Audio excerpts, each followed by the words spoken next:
আসসালামু আলাইকুম। Welcome back to my channel cooking by Zohra. আশা করি সবাই অনেক বেশি ভালো আছেন। এই সিজনে প্রচুর পরিমাণে টমেটো পাওয়া যায়, অনেক বেশি পাওয়া যায়, এই কারণে দামেও অনেক সস্তা। এই টমেটো দিয়ে অনেক ধরনের রেসিপি তৈরি করা যায়। এইভাবে যদি টমেটো টক রান্না করেন তাহলে সবাই আঙ্গুল চেটে পুটে খাবে এবং প্রতিদিন খেতে চাইবে। তাহলে চলে যাই মূল রেসিপিতে। প্রথমে টমেটোগুলো ছোট ছোট করে কেটে নিতে হবে। এরপর চুলায় একটি কড়াই বসিয়ে কেটে রাখা টমেটোগুলো দিয়ে দিতে হবে। তার মধ্যে দিতে হবে 2 কাপ পানি, স্বাদ মতো লবণ, পরিমাণ মতো হলুদের গুঁড়া, কিছু ছোট চিংড়ি মাছ, 2টি কাঁচামরিচ ফালি, 1টি পেঁয়াজ কুচি। এরপর সব কিছু একসঙ্গে মিক্সড করে নিব।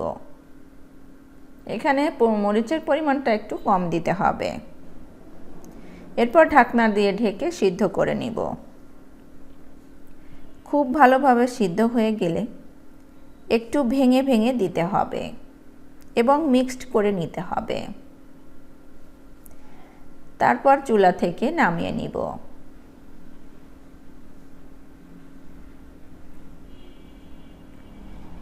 এরপর টমেটো টক বাগার দিয়ে নিতে হবে। তার জন্য চুলায় একটি কড়াই বসিয়ে 1 টেবিল চামচ তেল দিয়ে দিব। তেলটা গরম হলে সামান্য একটু জিরা ফোড়ন দিয়ে দিব। তার মধ্যে দিয়ে দিব 1টি রসুন কুচি, 1টি পেঁয়াজ কুচি। এরপর এগুলোকে ভেজে নিব। ভাজতে ভাজতে যখন ব্রাউন কালার হবে তখন টমেটোর টকটা দিয়ে দিব এবং আরও কিছুক্ষণ জাল করে নিব।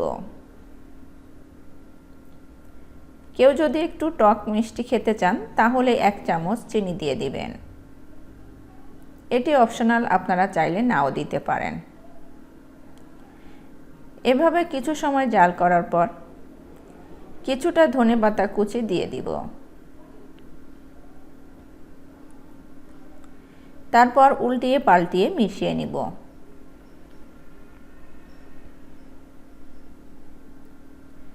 এরপর চুলা থেকে নামিয়ে নিব।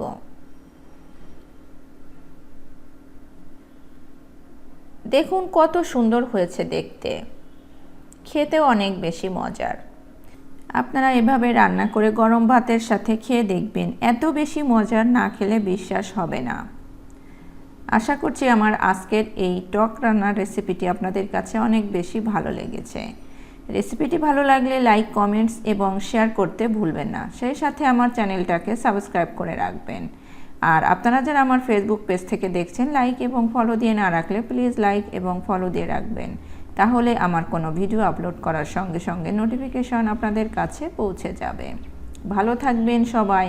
আজকে এখানে বিদায় নিচ্ছি, পরবর্তী রেসিপি দেখার আমন্ত্রণ জানাচ্ছি। আল্লাহ হাফেজ।